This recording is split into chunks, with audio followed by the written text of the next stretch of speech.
I had a guy, older gentleman. He did something, he twisted or turned, could not stand up correctly because of his back. He walked into the clinic, bent over, hand on his back, and told me, I'm in excruciating pain, I can't stand up. And literally within minutes, I went through this process with him. He would try anything. And he got up and he was so excited. He kicked his leg up in the air, bent over. I mean, he was ready to do a little jig.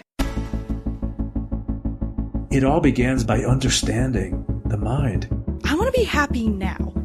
I don't care about the future. I want to be happy right now. You are not alone. You are never, ever, ever alone in this. It's helped my voice grow and given me freedom to be creative on my own. I'm Christina Barcy. Welcome to Be Bold, Begin, a podcast dedicated to you, the creative, the healer, and the innovator. The topics and conversations we have here are designed to help you discover what might be getting in your way and offer you tools, techniques, and guidance to move through them. I live in the imposter's body more than I live in my own body. I don't have to feel like I don't deserve this. This is where creativity and healing intersect. If you decide to be bold and begin, you have the opportunity to feel humbled and empowered. I totally believe that. I'm a certified Kaizen Muse creativity coach, a certified Reiki energy healer, and an entrepreneur, artist, and presenter. I will share with you my experiences, my proven tools and techniques that helped me and my clients and loved ones shift and expand in the areas they most desired.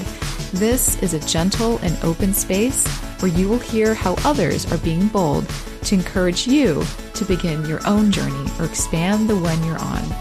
This is Be Bold Begin. Hi, welcome back. This is Barcy, your host, and I want to talk with you today about something that we all experience from time to time, sometimes more often than we would like, and also many of us feel that we have no control over it. I'm talking about stress and pain. I'm sure you've heard that stress is the number one killer, so I can imagine that our pain and our stress might have some relation to each other, which is definitely something I want to ask my guest today.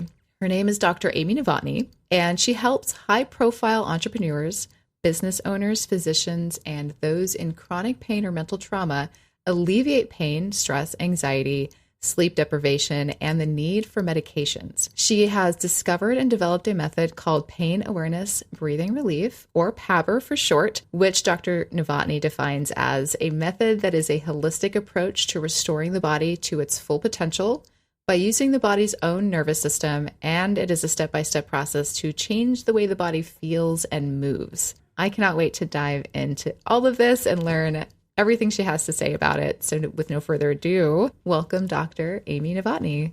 Welcome, Amy. Thank you so much for having me, Barcy. It's a pleasure to be here and quite an honor, so thank you. Thank you. Thanks for reaching out and wanting to be part of the show. I haven't covered anything like this yet, and I feel like it's accessible for everyone because we all have pain, we all have stress, and what you've discovered is fascinating, number one, because you discovered something on your own journey. So can't wait to hear all about that. Absolutely. And I'm excited to be here, excited to share it. Also, I want this to be able to help your listeners because it is something that in our bodies, we often lose a sense of awareness of what we have control over. And so if we can shift and bring that back and to learn different skills that we had forgotten or didn't even know existed, it can really help us for dealing with all different types of life events, whether they're stressful at a high level or stressful at a low level, anything. There's much that we can do that we just don't know. In other methodologies with the mind, for example, like mindset, is that we have everything we need. And it sounds like this is a similar methodology for the body as well, as that we have a lot of tools already that we can use to heal ourselves. Absolutely. And one of the most important things I remind people is we have these tools from when we were a little kid, but we often lose them because we start to follow advice of well-intentioned adults around us that help us. If we follow it, we lose those skills. And it's actually quite critical. So a lot of what I do goes counterintuitive to what most people feel and have heard before, which can be a little bit jarring for people. And there's a little bit of resistance. But those who shift and follow it, they get to the other side and they feel their body transform and you never want to go back. You realize how good you feel and how bad you used to feel. And obviously, once you shift, why go back? Wow, that sounds amazing. And I really want to dive into the journey of where we lose that and what the process is like to get back to it. But before we do, I'd love to hear more just about you. If you can share with us a little about your background, what you were doing before, and how you made this discovery. Sure. So I started with a doctorate in physical therapy. I went through that schooling, graduated top of the class, straight A's, really pushed the limits in that world to see how much can I learn, because I didn't want to be facing a patient at any point in time and say, oops, I didn't study. I didn't know that. I didn't process it. I didn't learn it. And so I did traditional physical therapy for about 5 years, worked in a sports orthopedic clinic, did a lot of chronic pain, vestibular stuff with dizziness, pretty much hit the gamut of helping all different types of cases. And then I started shifting. I became a director of a different clinic and started studying how different asymmetries in our body. So we're not symmetrical side to side in our trunk. Our right hip flexors attach higher on the spine than the other side. The diaphragm is taller, stronger on the right side than the left side. And so there's just different asymmetries. So I started studying how do those asymmetries affect our movement, which then can affect the way we compensate and lead to pain. At the same time, I was also looking at how the asymmetries in your diaphragm affect you and how does your diaphragm itself get used and how can we maximize it getting used. So there was a belief that belly breathing is diaphragmatic breathing, and I go against that and say, no, it's not.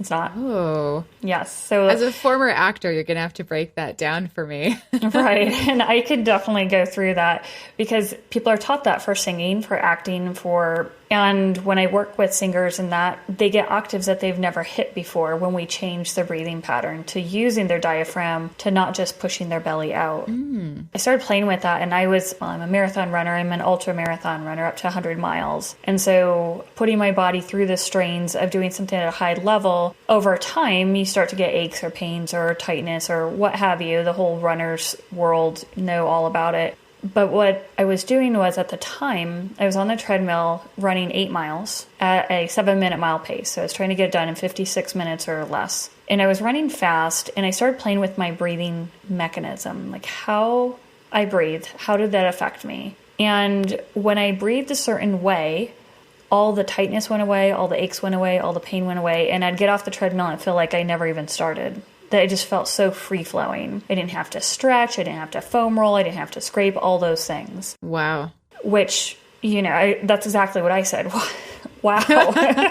What did I just do here? So I'm going to slow you down just a touch because this is like the moment of aha. Uh-huh. When you were changing your breathing, did you do this all in one session? Or were you trying different things? Okay, so one session. Right. Do you mind explaining the breathing pattern that you discovered? Yes. Well, and that's actually part of how to get to your diaphragm, not belly breathing. Okay. And so as I was doing this and playing, it was literally like snap your fingers. Oh my gosh, things just went away. I mean, that quick.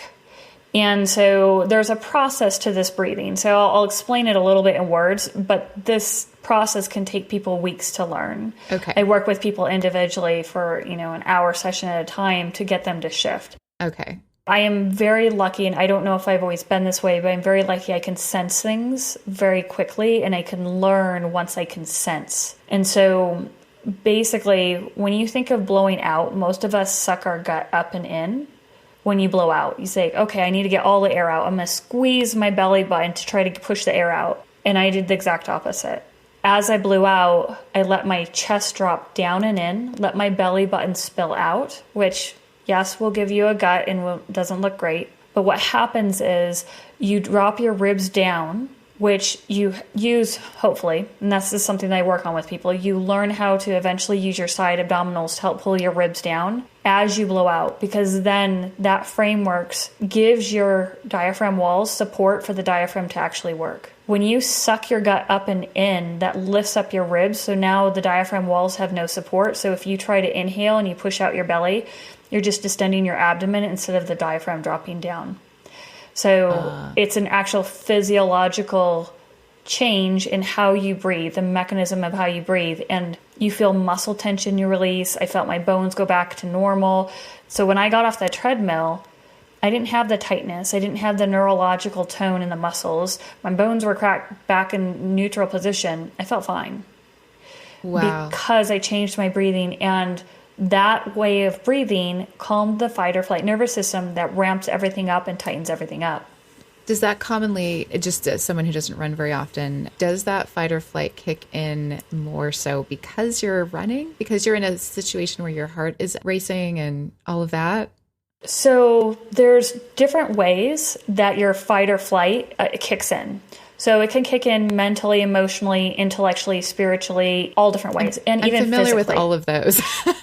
But when you're running, so it depends. Like, let's say, so I'm a trained marathon runner. You know, if I go start running, your heart rate increases. So you're kicking in some fight or flight mode. And then what happens, then you settle into it. You can calm down. Your breathing calms down. So now you're getting out of that heightened state back down into more of kind of towards the parasympathetic relaxation. So depending on, now let's say I go sprint, I'm going to be in fight or flight mode the whole entire time. But let's say I'm going to go walk and ease into a jog. I'm not going to be kicking myself into as high of a state as possible. Now, Barcy, if you go run and you said you're not a runner, pretty much the whole entire run for you is going to be in that fight or flight state. But you can shift and learn how to bring yourself down so it's not such a state for you, if that makes sense. It does. I'm asking with a little background of my breathing tends to kick me into a panic attack, particularly in high heart rate states like running and just quick movements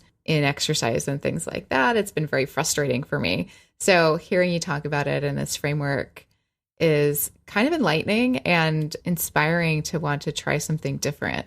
I would recommend it for you, especially if anything with a higher intensity exercise drives you into that panic.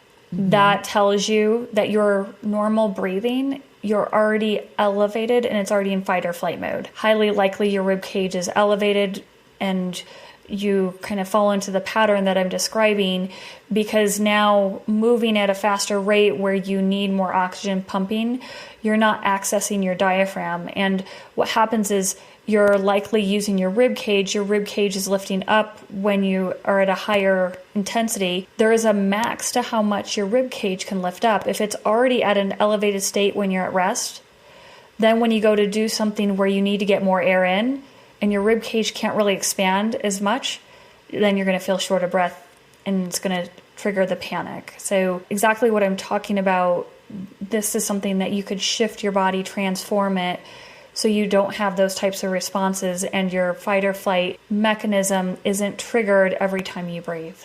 Wow, that's exactly how it feels, the way you described the chest, and it's exactly how it feels. So it's nice to actually hear it back to me in a physiological way. And I know my mother struggles with this, and a lot of people I know who have anxiety. So I know we went on a little bit off track, but I don't think we did, because I think it's part of the story. How it all works is important. So thank you for extra explaining that. But let's go back to you on the day on the treadmill. So you had that experience and you were like, I have no more pain. What did you do after that? I was a little bit in shock, to be honest, because I hadn't experienced something like that before. Then it became, how do I reproduce it? So can I reproduce this on myself day after day? And then how do I start teaching this and testing it on other people? And so at the time I was considered just a traditional physical therapist, but I was starting to dive into breathing a little bit. So I had asked different patients, hey, do you mind if we try this on you? I know we've been doing these traditional things, but do you mind just doing this type of breathing? I'm going to teach it to you while I'm working on you.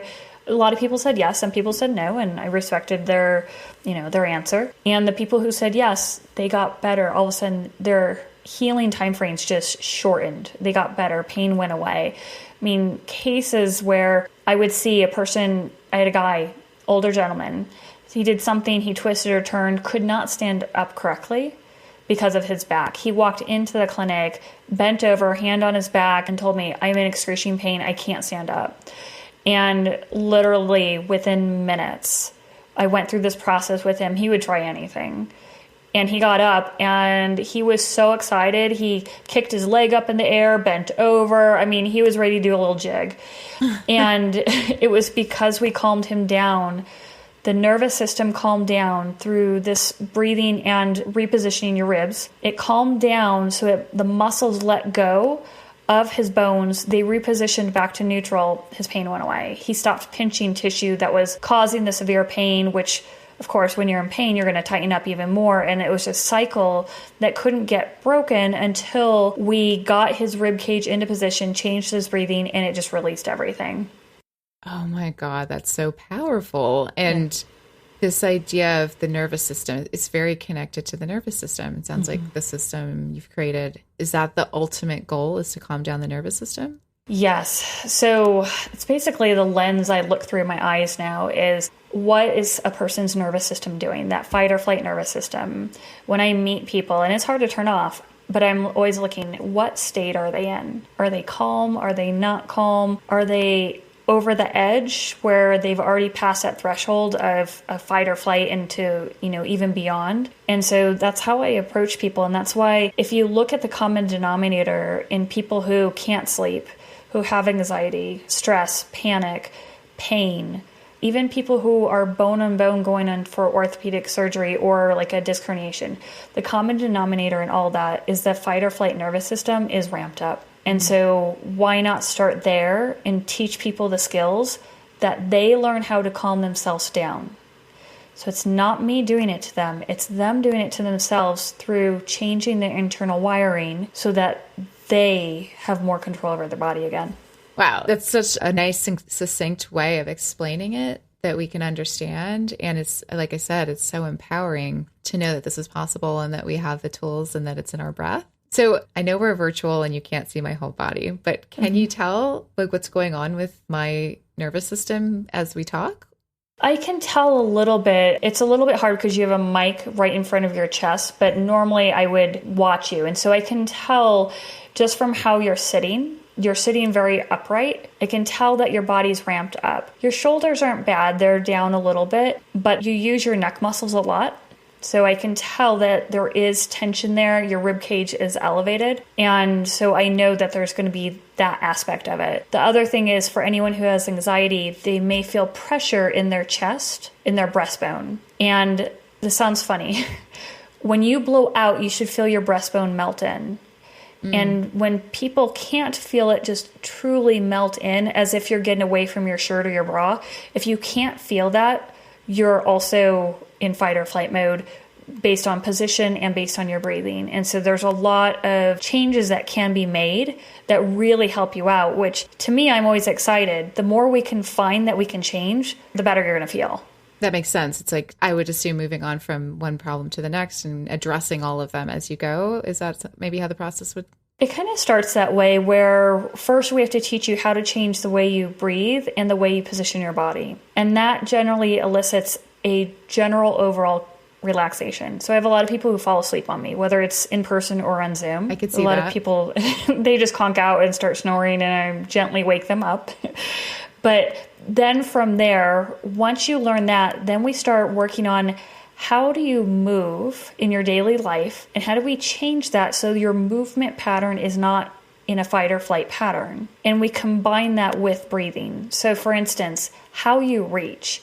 Most people reach using their back. They don't realize that their shoulder blades are supposed to slide forward as they reach forward. But when you reach with your back and you keep your back rigid, that kicks in your fight or flight nervous system. So every time you reach, you're kicking in your fight or flight nervous system. Same thing for walking, same thing for squatting, bending, lifting. We go through all these things and have to work on making you aware of what you're doing, how that feels, then how to shift it, and then how to, implement it throughout your daily activities. So some of the activities I have you doing, you may be on your back, laying down so you don't use your back, and then we teach you how to use your arms and legs differently. So then when we get you upright, you know what that feels. And so when you feel your back kick in, we can be like, okay, we got to now figure out how to get your back not to kick in and use your arms and legs differently. So there's a true transformation. A lot of people say I walk completely differently than when I started.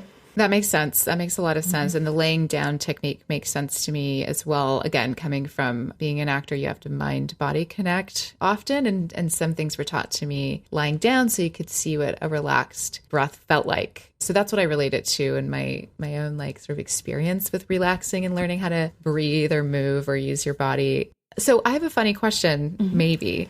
But I'm wondering, because one of your observations was that I'm very upright. I tend to sit very straight up. And a lot of people notice my posture. And psychologically, I'm sure that's tied into my understanding of being a woman. There's some psychology, I know there is, around that for myself. So I'm curious, in your experience, have you come across like specific trends regarding like women versus men, or any other trends you've noticed across groups? There are definitely. So there are cultural trends based on different cultures, because I do work with people around the world. So there are differences in cultures that are brought up, and there's also male and female differences. So a lot of times if you have an athletic man who lifts weights, they try to lift their rib cage up and their shoulders kind of broaden out, and they hold their arms away from their body, if you think of like a weightlifter. And what happens is they try to make their rib cage almost flattened like a pancake. So they're not rounded like a cylinder anymore. They're more flattened. And so that leads to a whole host of problems. Then you have women where we're taught that a bigger chest is, more appealing to the male gender. And so sometimes we're taught we don't want our chest to sag. And so we thrust our chest out, pull our shoulders back, and try to make ourselves narrow. And that leads to a whole slew of problems as well, because when we do that, we really encourage the back muscles to work, and that's going to kick in the fight or flight nervous system. And then if you've had any type of augmentation surgery, that's also going to throw off your mechanics too, because then you have to lean back even more to adjust for the new weight in the front of your chest. And also, even this goes for both men and women, we try to suck up our gut to flatten out our stomach just for appearance sake. As soon as you do that, your belly button's your gatekeeper to your rib cage. When you suck your gut up and in, now the front of your ribs lift up. Now you're going to use your diaphragm less, just by default. Because as soon as your lower ribs in front flare up, now your diaphragm doesn't have the support it needs to effectively work. And so you can tell if you take your hands and put it on your lower ribs in front, if you feel a drop off between your ribs and your abdominal muscles, you can feel like this cliff and drop off, you know for sure your rib cage is elevated in front and you're hinging off your back. And most of us can feel that at a certain point along our ribs. So there's some definite commonalities for men versus women. And then some cultures out there, women are taught even more so to suck their gut up and in. And I've worked with different cultures. And like with mindset training, it's very hard to shift people's mindset. And I have to take the culture into consideration and not say anything, not that I think any culture is bad, but say, I understand your cultural values, but at the same time, we have to get you out of pain. So we have to shift you a little bit so that your body can calm down so you're not in this extreme pain. There's got to be a lot of mental breakthroughs through this process, I would think, because a lot of letting go, I imagine, needs to happen. There is, because if you think about it, if I tell you, I no longer want you to suck your gut up in, never pull your shoulders back and stick out your chest, the number one response I hear from people is, I've been taught that by my mom and dad. I've been taught that since I was a kid, by teachers, by coaches, by performing arts instructors. So I'm trying to rewire something that's been taught to you and told to you since you were 3, 4, 5 years old. And that is a huge mindset shift change. And when I tell you to say, hey, sit back in your chair, let your low back relax, let your tailbone curl under, let your belly come out. That is hard for anyone who's a high achieving person, type A person, or someone, whose appearance is needed for their career. That is really hard to do, and to get someone to be okay with that, because their response is, I feel like a slouch, I feel like a slob, I feel like I'm not going to achieve something just based on position. 100%. It's like, It works in the other way too, where they teach you empowerment poses and, things like that. If it works in that direction, I see how it can work in the other, where we've attached a lot of things to how we present ourselves. I'm sure there's tons of worth attached to a lot of these habits that we've built in, whether it's influenced by our jobs or society or people in our lives or ourselves, So I find that fascinating because it is all connected. And it's interesting to hear about the body from a place that there's a choice there. There's a choice we can make of letting some of that go to gain the ability to have less pain and less stress and more comfort. Absolutely. And I think the choice gets easier when you feel the difference. I can talk till I'm blue in the face and say, this is going to help you. But it's not until I show you and have you go through that in a safe space where no one's around, no one's seeing your belly. And then when you feel that difference, that's what convinces people. Because life is hard. We have so much going on. We have so many stressors. And we're always looking for ways to get relief, to get a sense of calm, to get a sense of no pain. And when you have someone go through that process and they do it to themselves, that's powerful. That causes minds to shift, because then you realize I can choose to put my body in pain, to put my body in stress, to put my body in anxiety, or I can choose not to. And I say this is a tool where you can make that choice. So let's say you're going to perform, for an event. You can put yourself in fight or flight mode and have exuberant energy, feel confident, feel empowered, feel all those things that you associate with that type of body position. But then I say, as soon as you're off stage, go curl in a ball, sit on the floor, sit in a chair, put your feet up, curl in a ball as much as possible, slouch, calm down, bring yourself out of it so that you know how to come into it and you know how to go out of it. That's where you have true control, and then you can decide when to use it, when not to. Thank you for going through that process. And I think that helps put some ease towards those that maybe I think we're all attached in some ways to the way that we are used to existing and presenting, but putting in that framework helps me understand, like, okay, you don't have to if I were to be on stage, change the way I show up there to be the character or whatever the thing is, or present as do a presentation, for example. It's just a weird sense of security of like, okay, I could still do that if I need to. Absolutely. Yes. And that's the beauty of it is if you think about it, we're designed to be in relaxation mode most of our waking hours. And then when we need to, we have this system, our fight or flight nervous system, that allows us to get through something that's more heightened, more traumatic, scary, fearful, or whatever it needs to be, more energetic. But then you pull yourself back down. And that's where true power comes in, is how do you want to show up at an event or whatever it is? For like right here, I'm sitting on the edge of the chair. I want to be more energetic, but I can shift back and I can sit back and I can calm myself down. It's really powerful when you learn how to do it.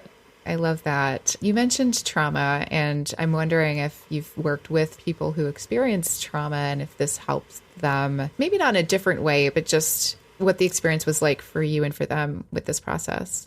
I do work with actually quite a few women with trauma. I'd say probably half my caseload is. And it didn't start out that way, but the reason I've shifted into that, or people have reached out to me to help those with that, is because a lot of times with trauma, and we've all had different levels of it, you have emotional and mental changes in you and the way that you handle the trauma and the way you perceive the world. What also happens is every time you think about that trauma or when you're experiencing it, when you had those emotions, they imprinted in your body. So your muscles change based on the emotion that you experienced. And it gets stored in different areas, like your breastbone. At the base of your breastbone, where your ribs come together in front, it's a huge area where people store trauma and they get locked there. The armpits is an area, and the front of the hips are areas where I see people get locked when they've undergone some type of trauma. And so I'm not a psychologist or a psychiatrist or a counselor in that sense. And so those people who I do see, they also have a counselor or psychologist as well to help them learn the mental and emotional strategies. But what we do that's separate from that is learn how to release the body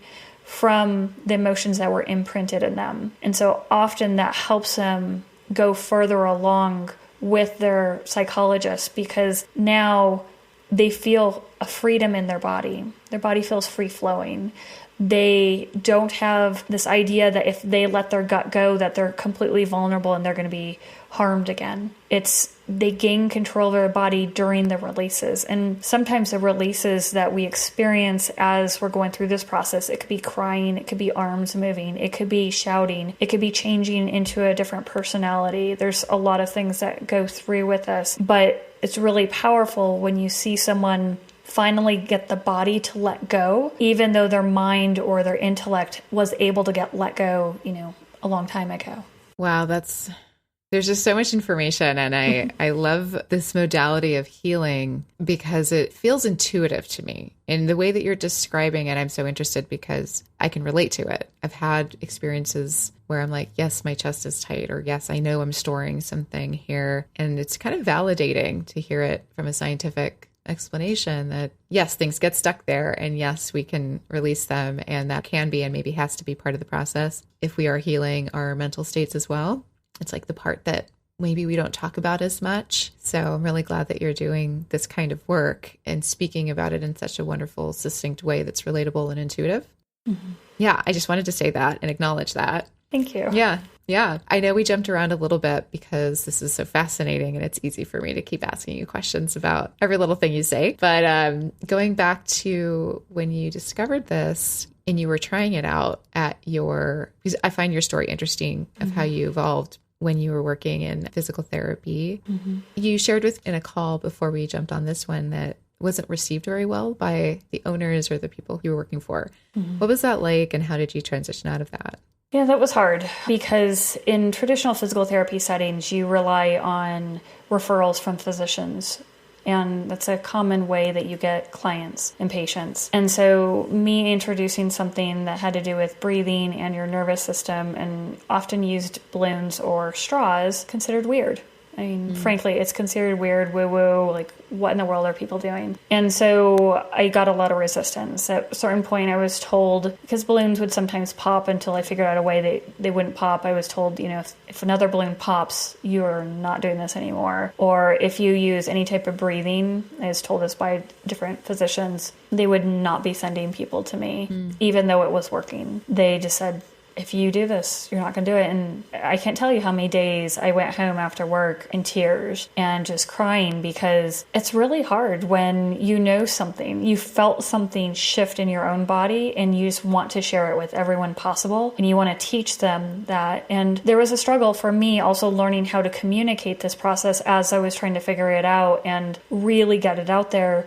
Because why wouldn't you want to help someone who's in agony? I mean, that's the whole reason I went into this profession is because I can't stand it when people are in pain. And so it took a while. I had to keep coming up with ideas of how to communicate to my boss and to the different doctors that had resistance. This does work. And so for a while, there would be times where I just, if it was a patient from a certain doctor, I wouldn't do it. And what they would see is they would see my other patients doing it and be curious. They're like, why are they doing it? I said, well, it's a type of breathing thing that, it's okay with their doctor.